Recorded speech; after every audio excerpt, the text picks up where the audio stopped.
Welcome back to the United Christian Marriage Podcast. I am your host, Micaiah Gray, and I am so excited to be bringing you this guest episode.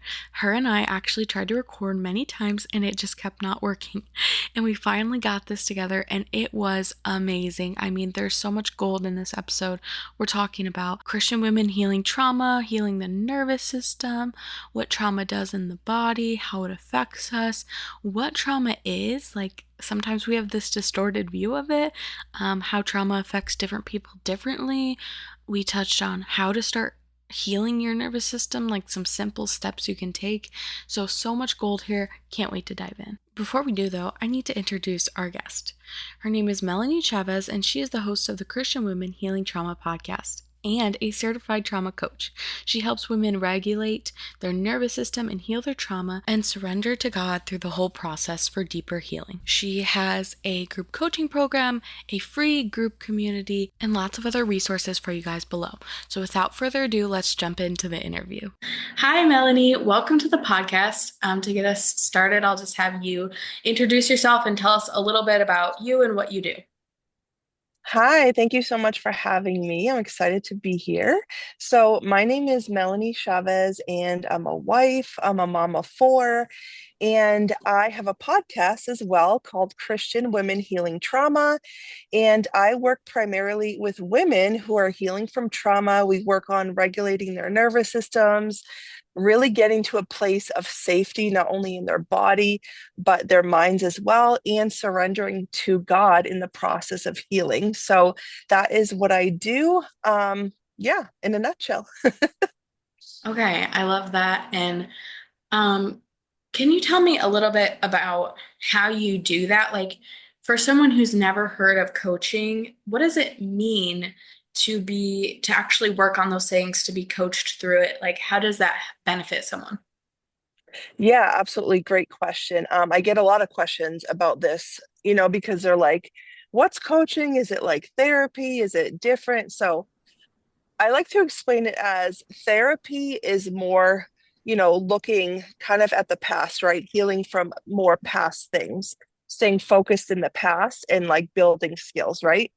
Coaching, I love coaching because it really focuses more on future and really like learning skills that are going to help you moving forward, right? So that's essentially what I do. So I coach women one-on-one and really kind of meet them where they're at. So whatever they're struggling with, we kind of talk about those things. I give them tools, resources, and kind of just guide them through certain things that I have not only done myself and healed from myself, but giving them those resources and support that they need. So, I love that. I love that so much. And before I even dive into the other questions, if so, that's like the coaching side of things, but what do you do on your podcast? Like, how do you help people there? yeah, so on the podcast, we talk about a variety of different things. Obviously, I focus a lot on trauma and we talk a lot about the nervous system because when you have been through different traumas in your life, right, you're kind of stuck in that fight or flight. So you might be getting anxiety all the time, or you're lashing out, or you're angry. Like all of that comes up, right? And we feel it in our bodies first. So I talk a lot about healing in our body, like which is regulating our nervous system, because when you're stuck in that fight or flight, you really can't heal anything else.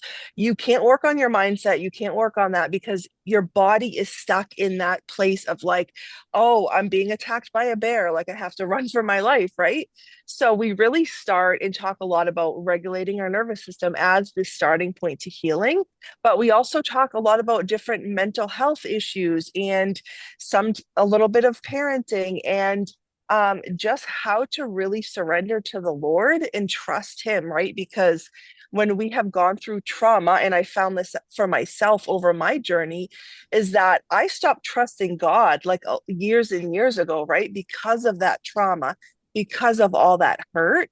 I wasn't actually trusting him. I wasn't actually surrendering that pain to him. Even though I was reading the Bible, I was praying, I was doing all the things, right? But there was a part of me still holding back, still not trusting, still worried about being hurt again or, something happening. So, yeah, I mean, we talk about, like I said, a lot of different things, but it comes together beautifully, right? Like trauma, mental health, anxiety, like healing. And it's such a great way to intertwine all those things together. So, Yeah. I love that you say that because when I grew up, a lot of like the issues between me and my mother was that she hadn't done some of the healing. So I think it's interesting mm, too to see like that this trickles into our parenting and onto our kids. And so as you were talking, I was just thinking about like what you said about how it often makes us not trust God. And that's yeah, so good because trusting God, I found to be so true. I think when we were doing the interview for your podcast, we talked about like what does that coaching framework look like, where we like yeah, actually talk about this is my thought, and then that led to this right, emotion, which led to these outcomes. And it as I've been doing that in my own life, I've noticed so many things go back to the fact that I don't trust God. And right, as right. I unpacked that, so that was so good that you said that because it's true, but it's not always our first thought. Like we don't always think that's the root of what's going on, but it is so often. Oh, I love that. Yeah, it really is. And it's like, it took me almost my whole life to realize that, right? Because I mean, essentially, I grew up in the church. Like, I started going to church when I was 5, but that didn't change. Like, I still had, I was living in a chaotic household. Like, even though like one of my parents was saved, the other wasn't. So I still was in that like trauma environment, right? Um, but over that time, like, I realized, and God really opened my eyes through my own healing, right? And years of doing different things like therapy and my own coaching and like just everything, right? He really showed me, like, you are not trusting. You're not trusting me enough. And I wasn't actually stepping out in obedience, right? Because trust is a form of obedience, right? Because the Bible says, trust in the Lord with all your heart. I wasn't doing that with all my heart. So I feel a lot of the women I talk to like really can resonate with that, like you said, because it's like we think we're doing all the right things, right? We think we're praying and we're worshiping and all that, but it's like a part of us deep down isn't really trusting. We're still kind of gripping and holding on to that. I like to call it the control, right? Because we want to control so much. Because usually when we've gone through trauma, especially in childhood, we didn't have control over that, right? So we are grasping and trying so hard to control every aspect that is actually preventing us from fully surrendering and fully trusting God. I love that. Okay, I want to just full circle this real fast and then correct me if I got any of this wrong. So, what it sounds like you're saying to me is that there's this issue that we don't trust God, but there's even a deeper root behind that, and that's that our nervous system is not regulated. And Right. because of that, that we don't trust God, and then we're not seeing the outcomes that we want to see in our spiritual life and in the physical realm. And Yeah. that all circles back to this trauma that we've experienced and the way that it affected our body. And I'd love to hear more about that. I'm assuming, like, you know, I guess the question here is like, what in the body happens when you go through trauma that actually leads to all of this cyclical Yeah. cycle that we're looking at? Yeah, that's a great question. So when we have gone through trauma, and it can be any, I mean, any trauma, right? What's considered like a trauma to me might not look like that to you or someone else, right? But it's all how we have lived through it, how we understood it to be, right? What we experienced in that moment, right? So this could be one traumatic event. It could be like lifelong, right? In childhood, like a whole bunch of years of trauma, right? So it doesn't necessarily matter what type of trauma. When we are in that state of trauma, right, our bodies are created beautifully by God to protect us, right? Our brain is always looking at protection. It wants to keep us safe, right? Because if we're in the wilderness, right, and we come upon a bear, then we automatically kick into that fight or flight mode, right? Which is our nervous system trying to protect us from being eaten alive by a bear, right? So your body cannot tell the difference between you being in front of a bear or you going through that trauma that you've been through, right? So let's say you grew up in a home, like I'll use myself for an example of a lot of parents fighting and yelling and like just chaos, right? Not no emotional safety. Over years and years of that, my body tried to keep me safe by not only internalizing those feelings, right? But it's actually like the physical feeling of it. So your nervous system, when you have anxiety or when you're triggered, right? You get that like maybe the heart starts pounding, or maybe you're getting sweaty, or maybe you get a headache, or maybe you have that urge. Like for me, it's the urge to run away, right? That flight, like get me out of this situation now, right? Just like I'm being chased by a bear, like get me out of here. So our bodies can't tell the difference between one trauma or like the bears coming after us, right? So what happens is when we're not like really healing and regulating our nervous system, when our nervous system is always on high alert, it's going to keep you like in that constant state of fear because you're always anticipating something to happen, right? You're anticipating that bear or that trigger's coming, right? So, what we want to do is when we learn to regulate and get to that space of a rest and digest and calm, that's going to show our bodies that we are safe. And that even though this like trigger comes up, right? I know for me a lot, it's like my kids trigger me to no end, right? And you probably can relate to this. Like our kids, our spouses, they trigger us beyond because they're the closest to us, right? So over time, as you start regulating your nervous system, let's say you get triggered by your child or by whoever, you're able to know the difference and you've taught your body the difference of no, I'm okay, I'm safe, I'm not being chased by a bear, like you don't need to protect me, right? So your body's going to start learning that and start being in a place of more calm and peace and be able to really recover from that trigger. um because otherwise, like I know before I started regulating my nervous system, before I even learned about it, like that anxiety, that trigger, like was debilitating, right? It literally ruined my day. Not only like in my body, like it was constant, when you get anxiety, it's like you feel that pit in your stomach or your heart's racing. That's not comfortable, right? That's not a great feeling. We don't want to feel like that, right?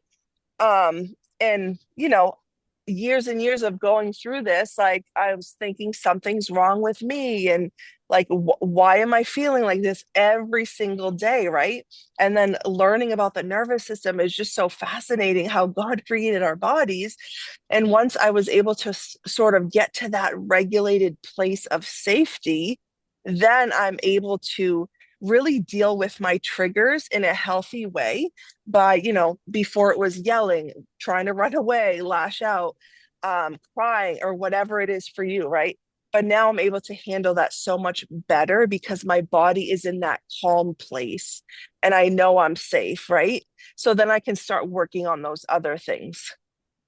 Yeah, that's so good. And I have a kind of dynamic question to follow that up with. So, I was doing a week of Voxer coaching with this young woman, and usually I don't do Voxer coaching. Usually it's coaching calls, but they have like crazy busy schedule. So I was like, I'll Hmm. accommodate, do this instead. And so as I was talking to her, I started to kind of notice some of those things that like, hey, this might have something to do with your nervous system.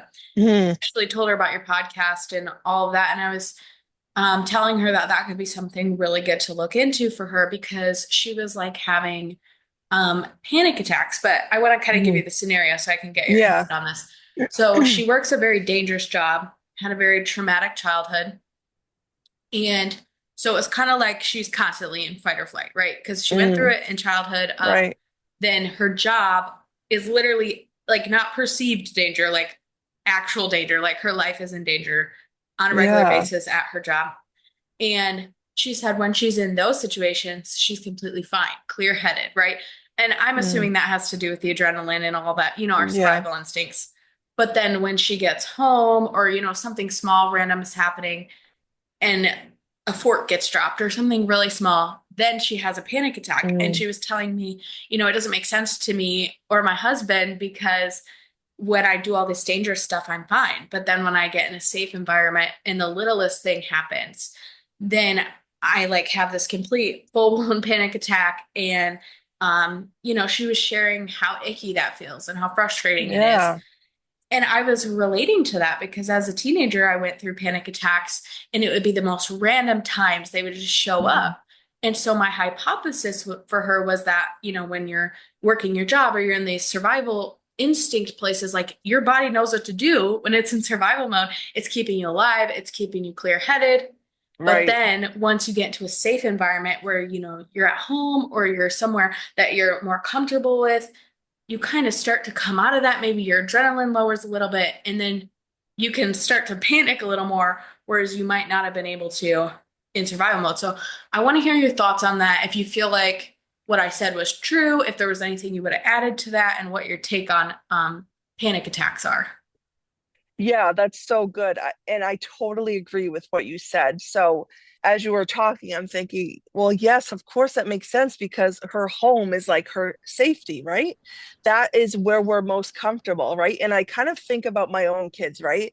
So, like when my kids were in daycare or whatever, right? They were perfect angels in daycare.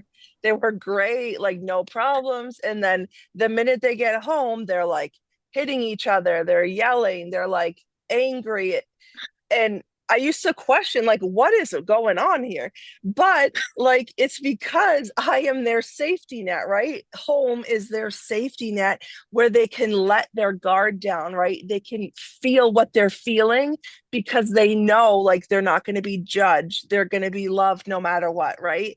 So that's the same thing in relation to your client because the guards are down, right? She's safe in her house. And I know how frustrating it can be because I get the same way too, even in my own house, right? So, where you're at, she's at work, right? She's doing this dangerous job, but at work, it's like we have a different posture, right? We're expected to work. We're like focus, right? We have a job to do. um so we kind of keep ourselves together, right? And it's kind of funny because kids are the same way. Like I said, at school they keep themselves together, and then some of my kids, they would come home and just completely melt down.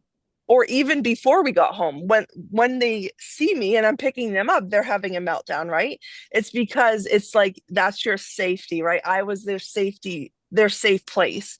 So they felt comfortable, they felt they could be themselves, right? So I would definitely say that I agree with you on that 100%, which doesn't make it any easier, right?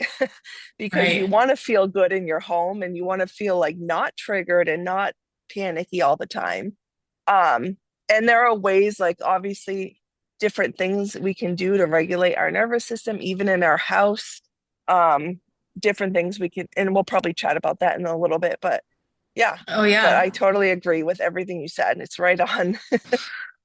Okay, that's so good to hear. Obviously, I don't ever want to give wrong advice, so glad that you agree with that. There is another question I wanted to ask before we talk into like, we'll get to what are the steps you can take to heal your nervous system.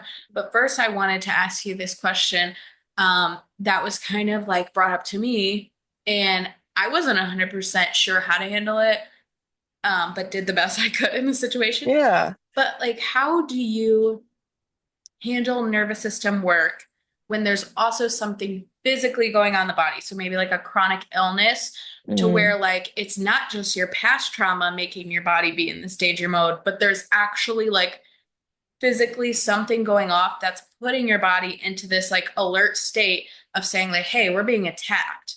And so that could yeah. be, a lot of things, but there's, it could be cancer, it could be like POTS, it could Yeah. be all these autoimmune diseases that you see. What does that play a role in this whole nervous system dysregulation? And have you ever worked with someone who's going through something like that? Yeah, no, the great questions. And I will preface this by saying, obviously, I'm not a doctor, right? Yeah. So I share, what I've been through that's worked for me, that's helped my clients. So I just want to put that disclaimer out there. But I will say that when we are struggling mentally, right? When we have, anxiety, depression, all these different mental type of issues, right? Trauma, that can actually affect our bodies, right? um in a huge way, right? In a huge way. It can actually lead to some autoimmune disorders, right? It can lead to sicknesses. It can lead to that stuff. So, with that being said, if, like, let's say someone is already, has this disease or disorder, whatever it is, I would say the key to really helping manage those symptoms is doing these things, which we're going to talk about in a minute, but doing these daily things that are is going to help get your body to that regulated state, right? And I can't say, oh, do this for 2 months and you're going to be perfectly regulated. I literally do these things every single day. Like, even though I'm fine most days, even though I've been healing for years, I still do these every day because I mean, there's nothing bad about doing this, right? There's nothing bad about regulating your nervous system. It's amazing, right? It's great. So I do these things every day. And I will say the more you do it, consistently, which I teach my clients, like every day, no matter, because we tend to think too, like, oh, if you wake up, you're having like anxiety, a really bad day, like a really bad morning, right? We think of doing some of these things then, but it's actually, we want to do this consistently every day, even in the moments we're feeling fine, because what that does over time is help your body get to that calm place. And over time, you're going to see the anxiety is going to be less. You're going to be less triggered. Like, it's going to help you the more you do it. So that's why I say I do it every day. I recommend everyone does like multiple things a day to help with that, right? But if you're going through that space of, like, I know chronic pain can be so hard, so difficult to deal with, right? Because whenever it's something that comes to our bodies, right, how we feel, those feelings in our bodies, whether that's pain or, anxiety, or um, maybe you're having trouble walking or whatever it is, right? It can really affect our minds. I mean, the two are so connected, right? Our mind and our body, they're so interconnected. So, I would say to someone who's really struggling with that to not only regulate your nervous system every single day and doing these things we're going to talk about, but it's also like filling your mind with the word of the Lord, right? Getting your strength from him, right? Getting your peace from him, right? Even though we're having pain in our body, even though we're struggling with something physical, right? We have to daily step out in obedience and surrender and just in relationship with him, right? Because he is the only thing, like, he's a true healer, right? We can do all of these things that are obviously going to help us, but when it comes down to it, if we are not in the word, if we're not in prayer, if we're not doing those things to really stay connected to him, then we're not going to be getting better, right? And I will say for myself, I actually do have a few autoimmune disorders myself. So I get the struggle. I get it's so hard. It's so debilitating sometimes. And of course, like, mine aren't so bad that I can't like live a normal life, right? But some days it is, right? Some days worse than others. But I would just say, like, yeah, it's like doing things with our physical body, but also mentally, spiritually. Like, it's a combination of all of that, if that makes sense. Yes, that is so good. And I need to say this real fast because this is something that I say to couples a lot too, just marriage related, is like, are you writing the scriptures on your heart? Because it Mm, affects so much of every area of our life, right? And so yeah. I often am telling people, like, the first thing you should be looking at is, are you reading your Bible every morning? And if you Yeah. miss it that morning, are you reading it that night? Are you Right. squeezing it in during nap time? And when people are like, I don't have time for that, I'm like, even if you're walking around cleaning your house, you can like have it auto play. Hmm. There's like the audio Yeah. ones. Just be listening to it. Even if you're half listening, it says that the word is alive and it's moving. So like, even if you're not paying full attention, which you should at least some of the Right. time, right? But like if there's those moments where you're only half listening, that's better than getting nothing in that moment, you know? And Oh it's yeah, so important. yeah, I totally agree. And I mean, I went years and years. Like I said, I was a Christian my whole life pretty much, just going through the motions though, not really getting anything out of it, not really surrendering, not really reading. Like honestly, I just started actually reading my Bible, like and actually reading it, right? Actually absorbing it, right? Only a few years ago, right? And it's like I used to go around like wondering, why am I so anxious all the time? Why is like all this spiritual warfare going on? Like, why am I struggling? And I'm like, okay, I'm not even reading my Bible. Like, I haven't even picked it up, you know? It's Um, so so good. th- I know that is like our one weapon against the enemy because when we're not in the word, he will get into our thoughts, into our lives, however he can. Even if we give him that little inch, if we're not constantly in communication with the Lord and in his word, like you said, it's active, it's living. Like that is our weapon, right? To combat the enemy's lies and like everything, because he wants death and destruction for us. And like, no, we're not going to accept that, right? We're not going to accept that. We're not going to claim that. Absolutely not. Yep. Right. So we have Hmm. to be reading, like you said, I'm a busy mom. I have three littles all the time at home. Like it's loud, it's crazy, right? And it's like I usually have my ear pods in, like listening to the Bible app if I can't get to reading it that morning, right? Or doing some type of worship music or something. I need to do that. And one thing I will say is we prioritize what actually matters to us. So think about that. And I went through this. I was never prioritizing the Bible. So what does that mean? That means it's not like I didn't even care. Like that was an important part of my life. What? Like why?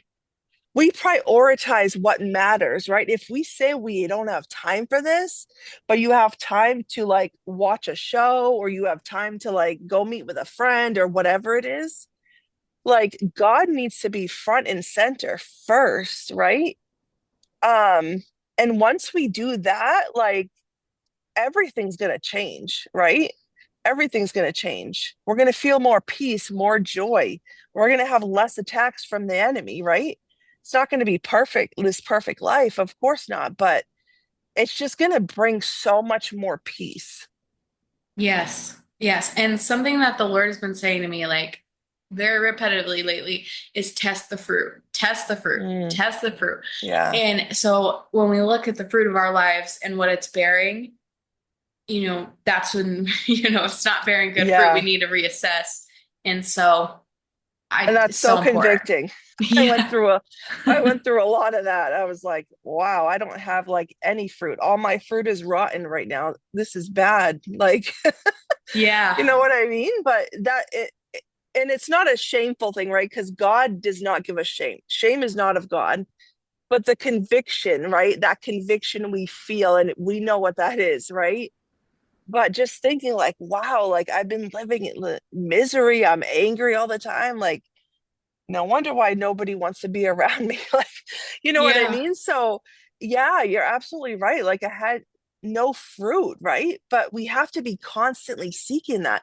And it's not just, oh, whatever, I'll read the Bible. No, it's like every day, right? As much as you Yeah. brush your teeth every day, right? Hopefully you do. But it's like, it's like you have, like, it has to be part of your daily, just like brushing your teeth, just like eating. Like that is our sustenance, right? God is the only one that can fill us. So yeah, so powerful. So good. That is so important. I'm glad we spent time talking about that.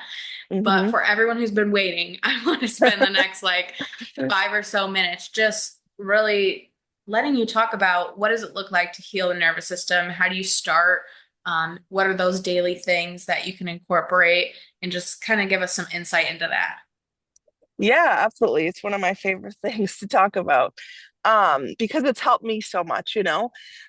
So I mean, there are so many different ways, like things you wouldn't even think of, right? But I'm going to break down just a few that I really love and that can really get you into that, like out of that fight or flight pretty quick. So the first one is a breathing technique called the 4-7-8 method. Some people might call it the box breathing method too. So essentially, what it is you take a deep breath in, count to four, hold on to that breath, count to seven, and then exhale, count to eight. That's it. Like as simple as that, right? And what's so powerful about this is not only does it like take our minds, right? So in those moments we're triggered or we're really feeling anxious, it kind of takes our focus off of that thing, right? That thing that's happening, whether that's the anxiety or your kid is screaming or whatever it is. And it kind of brings us back into our bodies because we're counting out 4-7-8. So we're kind of like switching focus, which really helps our brain, right? And we're deep breathing, which we all know like deep breathing is so good and calming for our nervous system. It really, really is. So that takes our focus off and it gets us back into our bodies, right? We're focusing on the like counting, we're focusing on the breath. And what I simply do is do that like 3 to 4 times in those moments, like right there when I'm feeling triggered, you know, take a deep breath, 4-7-8, and do that. And it really, really helps. I will tell you a little like sidebar to this is if you haven't done this type of breathing, it will for the first few times might, well, I won't say it might make you a little lightheaded, right? Especially when you're like holding that breath in because you're just not used to breathing that way. And it's crazy, but I mean, there are so many studies out there and stuff, but it's like even for myself, just, we don't really put thought into breathing, right? It's like we just breathe. And actually, some of the time, or I should say, most of the time, like we breathe in those moments of anxiety, we're almost like hyperventilating, right? We're like breathing really, really fast. And it's actually really bad for our systems because we're like, that's actually making it worse, right? So when we're focusing and we're taking these slow, deep breaths, um, one, our body isn't used to that, right? So you might get a little lightheaded if you're not used to doing it this way. But don't let that stop you. Like keep going forward and do it like 2 to 3 times. Because over time, obviously, you're going to build up to that. You're going to get used to it, but you're going to find it like it's going to be. I mean, I have some clients who just started it like the first time and they are like instantly saying, wow, I feel so much calmer already, which is amazing, right? So that is like one of my favorite ways to do that. Um, yeah. Have you ever heard of that before? Yes, actually, now I don't know if I've heard of those exact numbers, but I've heard of a Yeah. lot of very similar ones, and Hmm. it's actually something that they talked with us about during our coaching certification.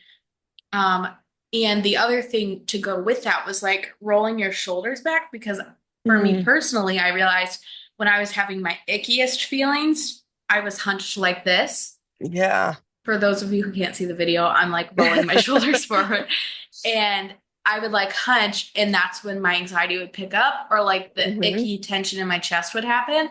And so when I like sat up straight, it was like half the emotion left me. Isn't that So crazy? yeah, Yeah. it's It's bonkers. wild. Well, it's true though, because we're like it's like we're like squeezing our bodies, like we're hunched over, we're like it's like we want to crawl up in a ball like a fetal position, right? And we're like holding all this tension, right? So like that tension, that trauma, I mean, think about it, years and years of trauma gets like stored in our bodies. And it's like we're holding on to it. But yes, rolling your shoulders back, doing the deep breaths, it's like, oh my gosh, like you feel like such a weight lifted and you don't realize like how much you've been carrying until you like kind of release that. And it's just crazy to me. It's so cool like to learn about this stuff. Um, so yeah, that's one of like my absolute favorite. If you need something quick to like get you out of that, like you are really struggling, right? You're anxious, even you're maybe in a panic attack, full-blown panic attack, 4-7-8, like do that a few times and it's going to help you so much. Um, the second way that is one of my absolute favorite ways again is cold water. So I'm sure everyone has seen those cold plunges people were doing years ago. Like, I'm not saying like go get a huge bathtub and do a cold plunge, although you could, but every day, right? We want practicality every in our everyday lives. So the first way I do this is every single morning I splash cold water in my face, because not only does it help to like wake me up, right? After being like sleeping all night, like it just wakes me up. It sends like that shock to our system, right? Kind of shocks your nervous system. So I splash cold water in my face every single day. And it's amazing. It works. It not only wakes me up, but it like shocks my nervous system, right? Um, and then the other way I like to do like the cold water at home is in the shower. So um, and this takes some getting used to. It can be really difficult at first. But the end of your shower, right? You're done your shower. Start with like the last 20 to 30 seconds because you're going to have to build your body up to this, right? Because you're not going to be used to this at all unless you do it now. But um so go into like the last 20 seconds, 30 seconds, put the water on cold, like all the way cold. And if you're going to scream, scream it out. But it's like, just it, again, that's the face is great, but this is like over your whole body. I like to put it right over my head, like the shower cold. It kind of sends that shock again to your whole body, which in turn is healing your nervous system, right? And bringing your body back to present. You could start 20 seconds, go up to 30, then do a minute, sometimes 2 minutes. So yeah, those are like two of my favorite ways to do so. That is so good. Thank you for joining us today and sharing all these wonderful tips with us. Absolutely. Thank you so much. Thank you so much for listening to this episode. I hope you got so much value out of it. And if you loved this episode, could you do me a quick favor and click 5 stars and leave me a review? It would do wonders for spreading the podcast out to other people who need it, and it only takes a few seconds. If you have an additional few seconds, why don't you go ahead and screenshot the episode and share it to your stories so we can spread the message and get more families healed. Thank you, and until next time, I will be praying for you, and I hope you have a blessed day. Bye.